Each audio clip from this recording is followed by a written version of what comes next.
Olá! Estamos aqui de novo agora para a nossa segunda aula, segunda conversa, segundo bate-papo. Eu espero que você tenha assistido a primeira, né, que tenha te trazido vários insights. Algumas pessoas vieram trocar comigo, vieram conversar comigo, me falar alguns pontos que a primeira aula despertou, né? Fiquei bastante feliz com as pessoas que vieram conversar comigo. Se você ainda não veio, se você quer falar, se você está com alguma dúvida, não deixe de me mandar um e-mail ou de comentar no próprio YouTube ou também pelo Instagram, na DM. O importante é essa troca. Essa segunda aula vai ser como aplicar a CNV, a comunicação não violenta, na prática. Então, o meu objetivo com essa segunda aula é eu trazer os princípios da CNV. Então, os 4 princípios da CNV que a gente vai conversar sobre eles. Vou trazer também um pouco do histórico da comunicação não violenta para você que não conhece. Então, é uma aula bastante focada na comunicação não violenta, que é a base, né, de todo esse curso, de toda essa minha proposta da comunicação consciente, né? Eu falo também de marketing humanizado. Então tudo isso tem como pano de fundo, né, a comunicação não violenta, porque é a forma de comunicar com muito mais efetividade, com muita mais clareza, que ajuda, claro, a gente ter relacionamentos cada vez mais autênticos. Para começar, como na primeira aula, eu vou propor aquele 1 minutinho de silêncio para você conseguir vir para cá, né? Pra gente poder ficar presente, porque, como eu coloquei na primeira aula, não existe comunicação, eficácia, né, na comunicação, uma comunicação autêntica e assertiva, se a gente não estiver presente, se a gente não estiver inteiro, né? Seja numa conversa com amigos, seja assistindo algo, a gente não vai conseguir receber 100% se a gente não tiver 100% inteiro. Se eu estiver aqui pensando no que eu vou fazer daqui a pouco, assistindo outra coisa, falando, com certeza esses ruídos podem atrapalhar muito a interpretação, né, e o nosso aprendizado. Então, por isso que é importante a gente estar presente. Então, aquele convite que eu faço para você agora, deixa o celular um pouquinho de lado, desliga a televisão, fecha as abas do computador e tenta ficar inteiro, né, durante esse tempo que a gente está aqui. Então, o tempo, né, eu gostaria muito de falar isso, o tempo é algo muito precioso, é uma das coisas mais preciosas que nós temos. Então, a gente precisa viver a intensidade do tempo que a gente tem. Então, quando eu não estou inteiro, eu estou vivendo pela metade, né? Então, já que você está dispondo o seu tempo para estar aqui, para aprender, para escutar, esteja 100% aqui. Esse é meu convite, tá? Então, eu vou pedir para você sentar de uma forma confortável e fechar seus olhos. E a gente vai fazer uma respiração de 4 tempos, tá certo? Então, como que vai ser? Você vai respirar suave e profundo, contando 1, 2, 3, 4. Aí você vai segurar a respiração, contando 1, 2, 3, 4. Aí você vai soltar, contando 1, 2, 3, 4. E aí você vai segurar sem ar novamente, contando 1, 2, 3, 4. E vai repetir esse processo, tá bom? Então você vai repetir esse processo por 4 vezes. Vou deixar 1 minutinho para você fazer no seu tempo, tá bom? Então, fecha seus olhos, se concentra e começa.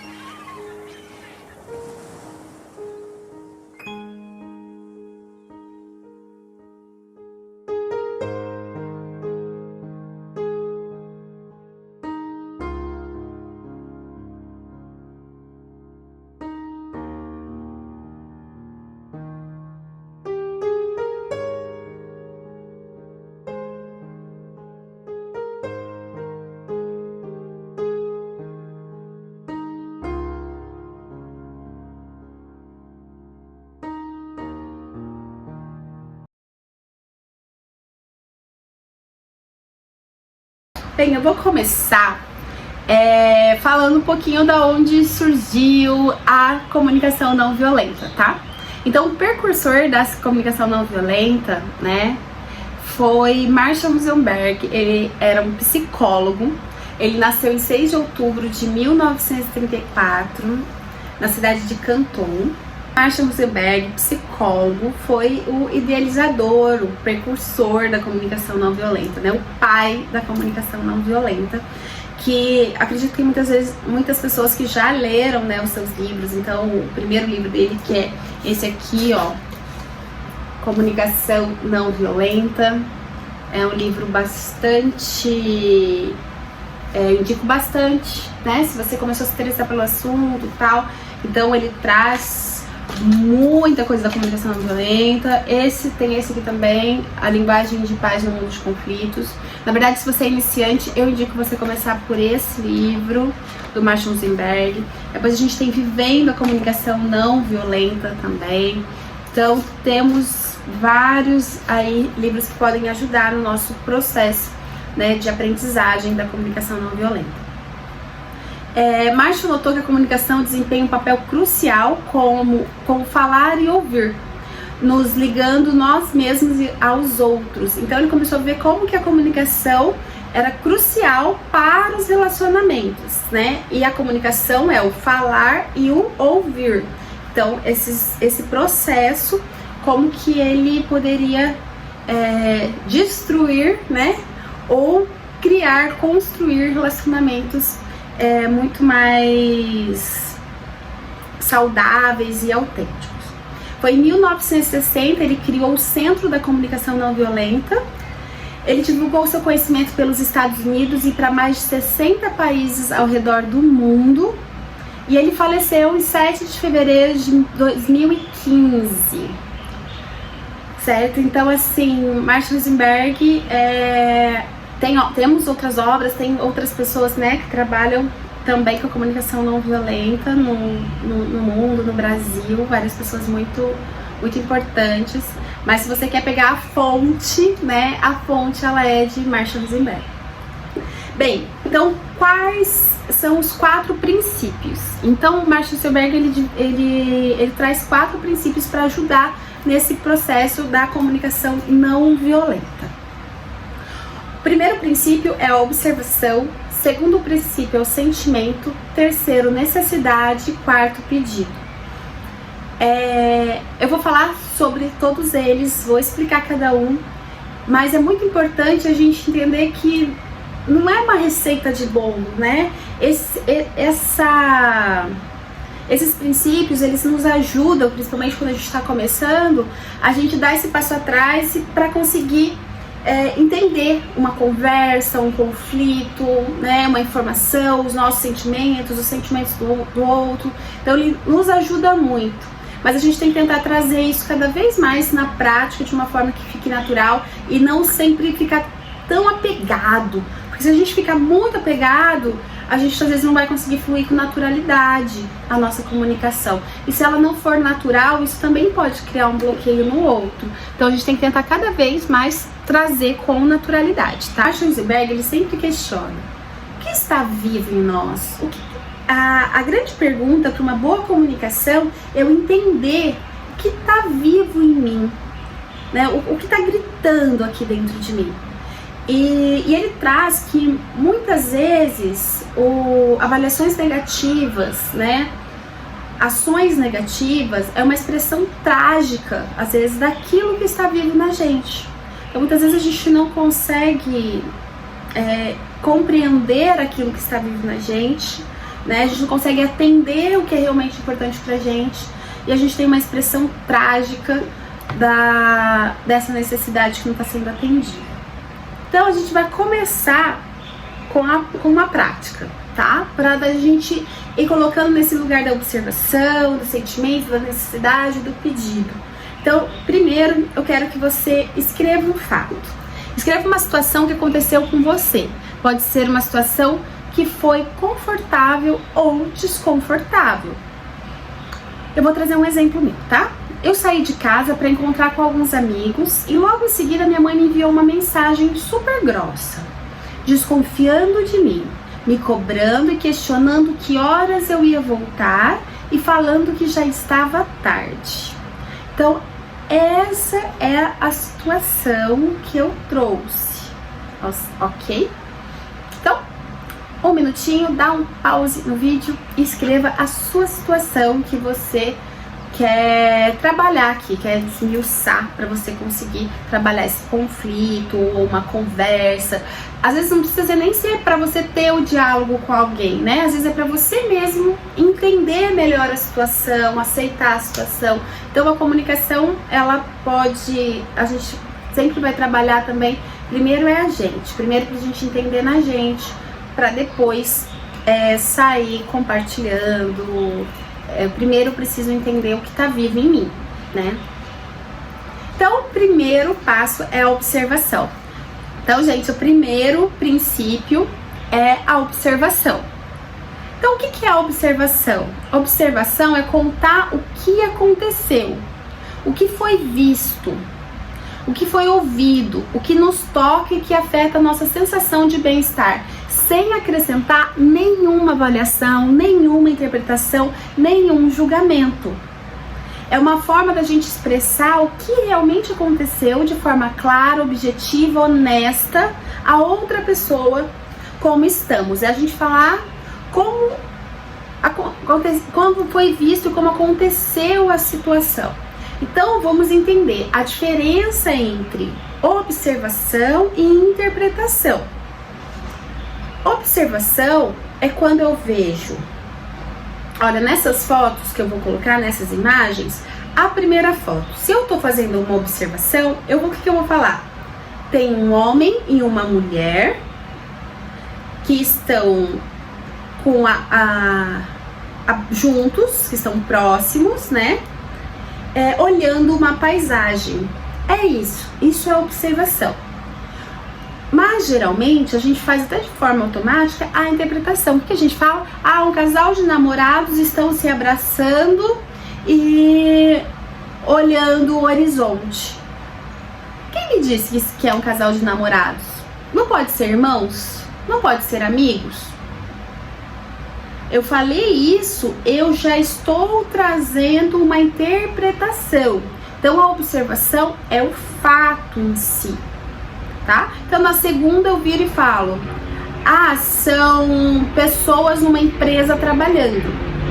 Será que não é uma empresa? Mas será que não podem ser amigos que estão passando uma tarde juntas, né, fazendo algum projeto? Então assim, a interpretação, ela já vai trazer um julgamento do que eu acredito que aquilo seja. E esse é o grande fator primordial para a gente ter aí uma boa comunicação e para eu entender realmente os fatos. Então, quando eu olho uma situação, no lugar de eu ir já interpretando, fulano olhou assim porque ela estava brava. Será? Você questionou? Você perguntou? Então, quando eu vou falar daquela situação, Joana estava na mesa quando chegou uma outra pessoa e nesse momento ela virou o rosto. Uma observação. Ela virou o rosto. Agora ela assim, ela virou para não ver, ela virou porque ela estava brava, isso já é interpretações que eu faço da situação. Tá certo?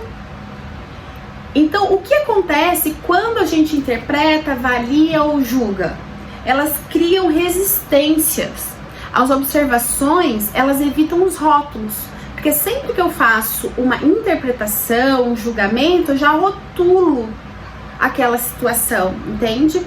E geralmente a interpretação, pode criar um julgamento, ela pode criar o que? Resistência no outro, né? Eu viro e falo, você estava com uma cara muito feia durante a festa. A pessoa vai virar e vai falar, ops, que é isso, né? Não tava com cara feia não, eu tava com dor de cabeça, né? E aí eu já posso criar um conflito. Bem, as interpretações, elas podem criar essa resistência nas pessoas, né? Então a gente precisa realmente trazer o fato para a pessoa entender do que eu estou falando. Então a observação é o primeiro passo para a gente realmente conseguir, né, mostrar para a pessoa sobre o que a gente está falando, sem as nossas avaliações, sem o que eu acho, sem a minha interpretação, realmente o que aconteceu. E também dentro de uma observação, ela pode ser observada de um ângulo diferente. Então assim, se eu tenho essa embalagem de batom e eu peço para uma pessoa que está aqui olhar, ela vai ver um letreiro. Aqui ela não vai ver nada. Então eu faço para essa pessoa contar o que está observando, é diferente dessa outra. Mas a observação, sem o julgamento, ela vai abrir o espaço para eu escutar o que o outro, e juntos a gente vai entender que existe dois lados. E a gente vai entender então que a embalagem ela tem esses dois lados, porque a gente abriu um espaço para o diálogo, para a conversa. Eu observei que nessa embalagem ela é uma embalagem de plástico e ela tem um letreiro branco. Eu falo, olha, no meu ponto de vista, eu observei que é uma embalagem de plástico, mas não tem nada escrito, né? Eu falo, então quer dizer que cada lado tem uma forma diferente. Eu não falo que, não, você tá mentindo. A embalagem, que daí já é uma interpretação. Eu falo que eu realmente observei, o que eu vi. E eu checo com o outro se ele lembra, se ele viveu aquela situação, porque daí ele começa a conectar com o outro. A observação, ela traz a conexão. Por eu falar, realmente, é isso que aconteceu, é isso que eu vi. Agora, quando eu trago já algum termo de julgamento, de interpretação, o outro já fala, não. Por quê? Porque daí é a sua interpretação, é como você viu e não realmente como aconteceu. Então, você tem que trazer como você, a observação, o fato, e não como você sentiu, tá? Esse é um outro momento. Então, vamos lá, pra gente transformar algumas observações, alguns fatos, né, de interpretação, o julgamento em observação. A primeira, você é muito preguiçosa. Então, o que eu quero falar para minha filha? Vamos supor que eu tenho uma filha e eu chego em casa e falo, poxa, você é muito preguiçosa. Eu tava querendo falar que ela é preguiçosa, na meu ponto de vista, porque ela não arrumou a cama hoje. Então eu viro e falo, você não arrumou a cama hoje. Você entende que com certeza vai conectar muito mais do que eu virar e falar que ela é preguiçosa? Ela já vai criar uma resistência, né? Ninguém gosta de ser julgado, né? Ninguém gosta de ser mandado. As pessoas gostam de ser livres, né? De poder ter suas opiniões, autonomia. Então com certeza a gente trazer termos que ajudam as pessoas a se sentir conectada com a gente vai levar a gente a ter um diálogo muito mais saudável. Ela entrou na reunião e em seguida já ficou estressada. Então, esse estressada já é um julgamento, certo? Então, o que eu queria dizer? Ela entrou na reunião e saiu 10 minutos depois. Então, quando eu trago a observação, eu trago realmente o fato. Foram 10 minutos depois, não em seguida. E bateu a porta com força. Então eu entendi que ela estava nervosa, que ela ficou chateada, mas esse foi o fato que aconteceu. A Ariane está apaixonada pelo marido. O que é o apaixonada pelo marido? Né? Às vezes o que eu considero como apaixonado não é o mesmo que você considera como apaixonado. Então a gente tem que tomar muito cuidado, porque os julgamentos têm muito disso. O que eu interpreto às vezes daquela palavra, daquele entendimento é diferente do seu, tá? Então a Ariane fez uma declaração de amor para o marido. Daniele foi grossa com a melhor amiga dela. Daniele gritou com a sua amiga. Então a gente explica. Juliana está sempre no celular. Sempre, nunca. Esses são termos, sempre que a gente colocar esses termos, a gente está fazendo uma interpretação, uma avaliação, um julgamento, né? Porque não é sempre estar no celular. Júlia está no celular agora. Júlia ficou 2 horas no celular. Então a gente traz realmente o fato, porque sempre que a gente coloca também esses nunca, também traz bastante conflito, tá bom? Vamos praticar então novamente. Sabe aquele fato que a gente escreveu no começo da nossa conversa aqui? Agora eu quero que você releia aquela situação e você vai reescrever o fato. Então releia a situação que você viveu e veja sem interpretações. Então o que eu tinha feito? Eu tinha colocado várias interpretações lá, né? Ó, eu saí de casa para encontrar com alguns amigos e logo em seguida a minha mãe me enviou uma mensagem super grossa. O que é esse super grossa? Desconfiando de mim. O que é esse desconfiando de mim? Tudo isso é a minha interpretação, me cobrando e questionando que horas eu ia voltar e falando que já estava tarde. Como que eu reescrevo esse mesmo fato, tirando os julgamentos, as interpretações? Eu saí de casa para encontrar com alguns amigos e 2 horas depois, a minha mãe me enviou uma mensagem perguntando que horas eu ia voltar e falando que já estava tarde. Então, se eu for conversar com a minha mãe e chegar para ela e falar assim, você me mandou uma mensagem super grossa, desconfiando de mim, me cobrando, me questionando que horas eu ia voltar. Com certeza minha mãe já vai criar uma super resistência, ela vai se defender, porque eu tô acusando ela de algo. Diferente de eu chegar, mãe, eu saí com alguns amigos e 2 horas depois você me enviou uma mensagem perguntando que horas eu ia voltar e falando que já estava tarde, né? Eu fico muito chateada com essa situação e a gente vai falar daí de sentimentos e necessidades daqui a pouco, a gente vai continuar essa história aqui, tá? Mas quando eu trago o fato, minha mãe vai falar, realmente foi isso que aconteceu, você saiu 2 horas depois, eu te mandei uma mensagem. Ela não vai se sentir cobrada, não vai se sentir acuada, ela vai se conectar, porque é um fato que realmente existiu, certo? Bem, agora a gente vai falar de sentimentos, tá? Os nossos sentimentos são o caminho mais genuíno para o conhecimento. A gente tem sentimento, gente, o tempo todo. Toda hora eu estou sentindo algo. Mas o que é desafiador, muitas vezes, é a gente saber nomear aquilo que a gente está sentindo. Muitas vezes a gente não sabe o que a gente está sentindo. A gente só tá ali, ó, vivendo no automático. E a gente acha que a gente não tá sentindo nada. Não tô sentindo nada. Porque a gente não foi, assim, o grande problema é que a gente não foi ensinado a ter consciência do que está vivo na gente, né? Então a gente tem essa dificuldade em nomear o que a gente está sentindo. A gente não foi ensinado a parar, a respirar e falar aonde que eu tô sentindo isso, que sentimento é esse, né? Muitas vezes a gente foi até ensinado que, tipo, sentir raiva é feio, que sentir ódio é feio. Então a gente bloqueia esses sentimentos. Então a gente fica sem saber o que a gente está sentindo. E como que a gente vai mudar algo? Como que a gente vai falar com alguém sobre o que a gente sente, o que a gente precisa, como que aquilo atingiu a gente, se a gente não sabe o nome?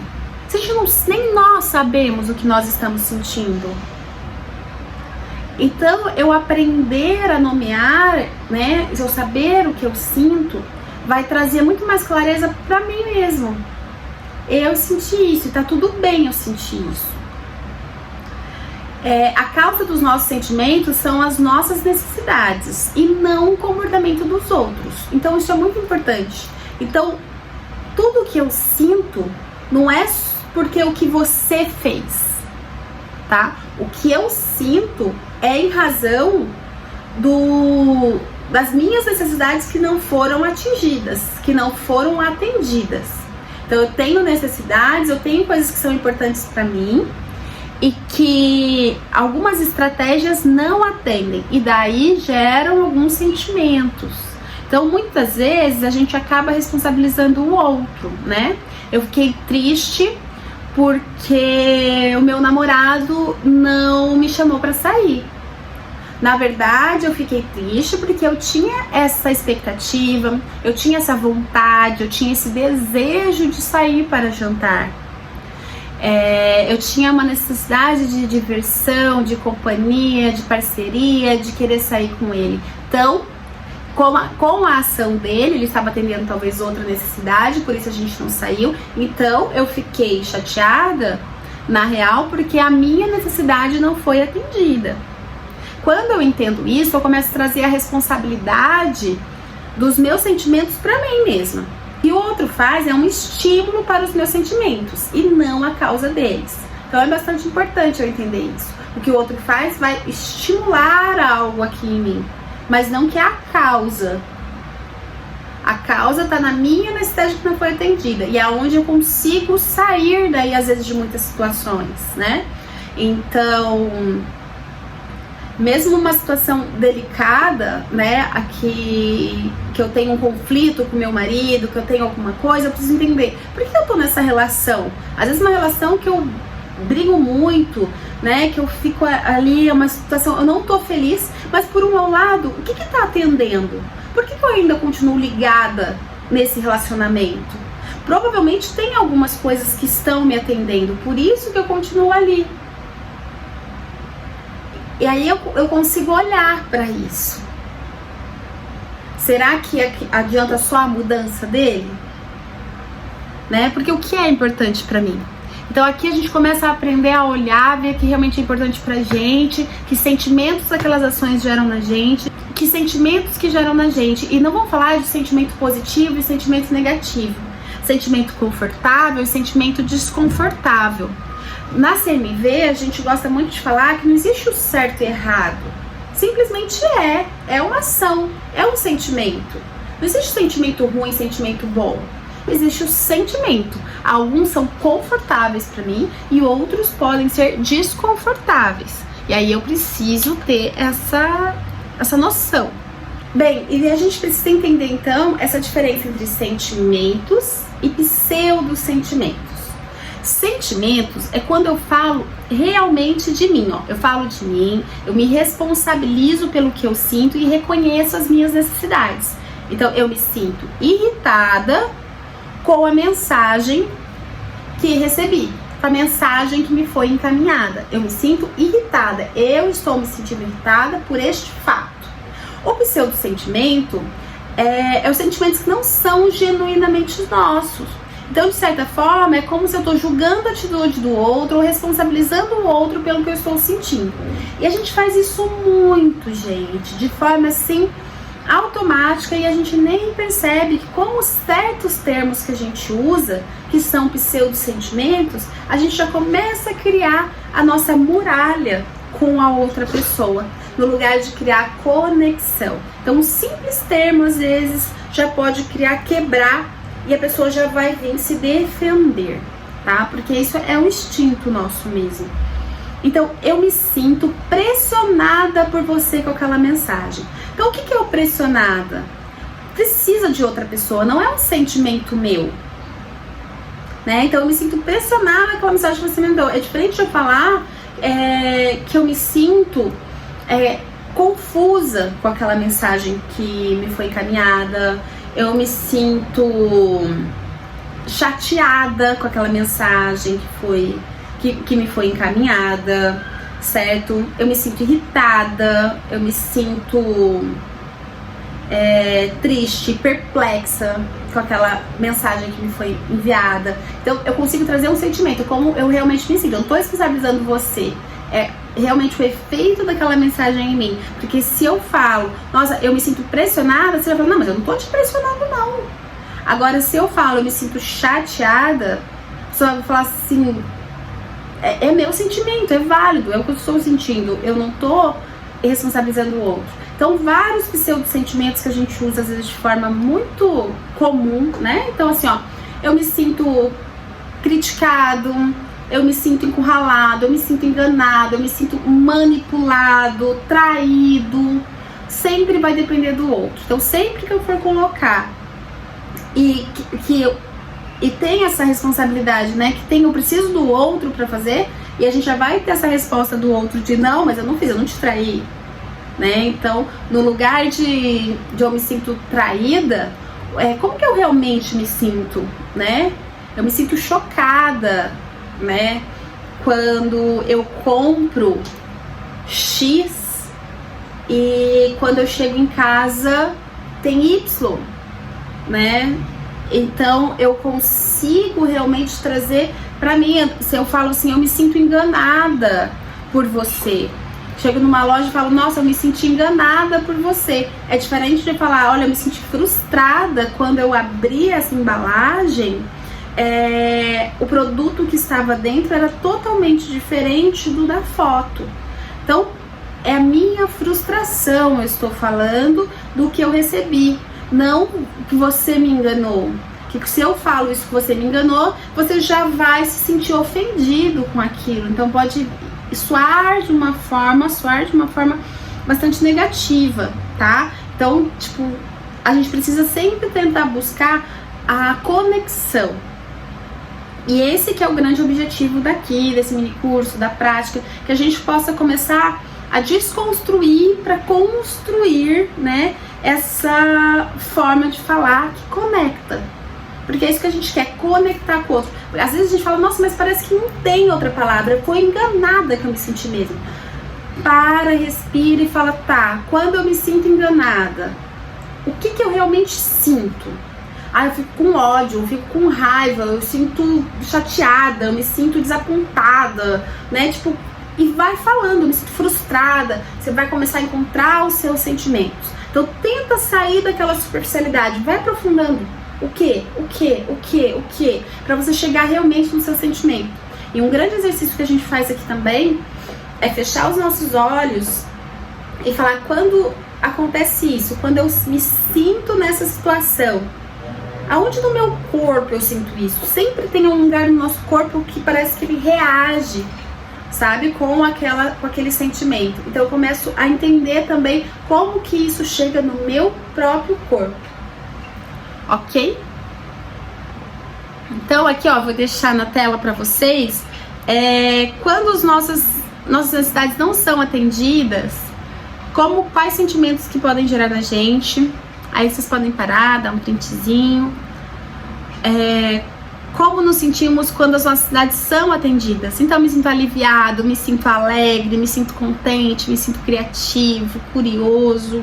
Se vocês quiserem que eu passe, se alguém quiser receber essa lista de sentimentos, né, me pede que eu encaminho por e-mail, tá? Pra você. Então, quem tiver o interesse de entender, porque é muito legal. Talvez, assim, nesse começo, que é o seu primeiro contato com a comunicação não violenta, a gente ainda não tem vocabulário muitas vezes para nomear os nossos sentimentos. Essa é a maior dificuldade. Então, essa lista de sentimentos nos ajuda muito. A gente pegar essa lista de sentimentos quando eu tô sentindo alguma coisa e tentar olhar, falar, qual sentimento aqui que tem a ver com isso? E aí começa a ajudar a gente a falar, é isso que eu tô sentindo. Quando você começa a ler esse sentimento, quando você enxerga ele lá, você fala, é isso mesmo. Então, dentro da comunicação, né, não violenta, a gente vai trazer muito isso, tentar sempre nomear os nossos sentimentos. Então, se você quiser a lista de sentimentos, me pede que eu vou encaminhar para você. E aqui eu trago alguns pseudo-sentimentos, pensamentos ou interpretações que aparentam ser sentimentos, mas não são. E o que acontece quando não nomeamos os nossos sentimentos? Bem, é o que eu estava falando até agora, né? Se eu não sei nomear meus sentimentos, eu não consigo realmente me conectar com o outro, porque eu não tô falando de mim, eu não consigo falar sobre mim, eu não consigo falar sobre o que tá vivo em mim, porque eu não consigo entender, eu não consigo mudar também, eu não consigo ressignificar esse sentimento, eu não consigo trazer nenhuma mudança, porque nem eu sei o que eu sinto. Se eu não assumo que eu estou frustrada, se eu falar, não, tá tudo bem, eu tô neutro, não sinto nada, eu não consigo realmente olhar para aquilo. Não, isso me traz uma frustração, isso me deixou chateado. Então, assumir os nossos sentimentos e nomeá-los, né, é o primeiro ponto para a gente conseguir ter uma real mudança. Vamos lá a alguns exemplos, então, de sentimentos para a gente entender e nomear. Então, eu posso virar e falar uma frase aqui. Você não me dá atenção. Então, no lugar de eu chegar para a pessoa e falar, você não me dá atenção, eu posso virar e falar, eu estou triste, então eu tiro da responsabilidade dela e eu trago para mim. Eu estou triste porque eu quero ficar mais tempo com você. Você entende que eu explico? Porque se eu chego simplesmente com uma pessoa, tipo uma esposa, fala pro marido, você não tá me dando atenção. Talvez ele não entenda necessariamente o que ela quer. Ele não entende quais são os sentimentos dela e qual que é a necessidade dela. Na verdade, ela tá triste porque ela quer ficar mais tempo com o marido. Martin Rosenberg conta um caso que a esposa virou pro marido e falou assim pra ele. Ela na verdade queria que ele ficasse em casa mais tempo, queria passar mais tempo com ele, né? E ele sempre ficava trabalhando até tarde. Então ela virou e falou assim: eu não gostaria que você trabalhasse mais até tão tarde. Aí o que ele fez? Ele parou de trabalhar até tão tarde e começou a sair do trabalho às 6 horas e ir direto para o futebol. Resolveu a dor dela? Não, mas ele parou de trabalhar até tão tarde. Mas ele começou a jogar futebol. Diferente dela virar e falar que ela queria ficar com ele com mais tempo em casa, dela realmente explicar a situação e o sentimento dela, tá? Por isso que é muito importante a gente realmente trazer a nossa necessidade e o nosso sentimento. Me sinto ignorada. Você não responde nenhuma das minhas mensagens. Como será que vai chegar na outra pessoa quando eu falo isso? E agora, se eu virar e falar, eu estou magoada porque eu precisava da resposta daquela mensagem, né? Então eu conto que é como não ter aquela resposta que era importante para mim, como aquilo me fez sentir. Você não me respeita. No lugar, eu coloco, eu me sinto confusa. Eu quero saber a verdade. Então, sempre que eu levo para o outro, eu gosto sempre de falar, sempre que eu jogo no você, sempre que eu vou apontar o dedo, sempre tem uma grande possibilidade da gente criar resistência no outro e não conectar, né? Eu vou conectar muito mais com a outra pessoa quando eu falo sobre mim e não sobre a ação dela que está me incomodando, se eu não falar que esse incômodo é meu, tá? Elas me abandonaram. Estou angustiada. Preciso de companhia. Vocês são incríveis. Então, eu fiquei muito feliz com o relatório que vocês me entregaram. Está perfeito. Então, eu falo por que eu achei aquelas pessoas incríveis, né? Essa ação foi incrível. Você é a luz na minha vida. Por que eu falo que alguém é luz na minha vida? Me sinto radiante e animada ao acordar e ver o seu sorriso. Então isso conecta muito mais, né? Vamos praticar novamente. Releia a situação que você viveu e identifique como você se sentiu então a respeito. Ontem eu saí de casa para encontrar com alguns amigos e 2 horas depois a minha mãe me enviou uma mensagem perguntando que horas eu ia voltar e falando que já estava tarde. Aí, como que eu me senti? Eu me senti chateada e irritada com essa mensagem. Então, esses são os meus sentimentos. Agora eu já comecei a nomear. Agora, na hora que eu for ter uma conversa com a minha mãe, eu já tenho os sentimentos. Falo, olha, então, mãe, eu me senti chateada e irritada com aquela mensagem que você me enviou ontem. Eu tinha saído de casa, fazia 2 horas, eu fui encontrar uns amigos e você me enviou uma mensagem perguntando que horas eu ia voltar, falando que já estava tarde. Eu fiquei chateada e irritada com essa mensagem. Então eu falo que sentimentos que aquela mensagem gerou em mim. E vamos falar agora das necessidades, então, pra gente completar não, né? Ainda falta depois o pedido. Então, a gente tá construindo essa comunicação, tá? Então a gente tá fazendo essa autoanálise, né? Na gente, como que isso tá chegando na gente. Então o primeiro passo é olhar aqui pra mim, entender como que isso tá chegando em mim, quais são os sentimentos que se geram em mim, o que realmente aconteceu, tentar buscar olhar a situação sem os julgamentos. Porque se eu olho com julgamento, vai gerar muito mais sentimentos desconfortáveis em mim, tá?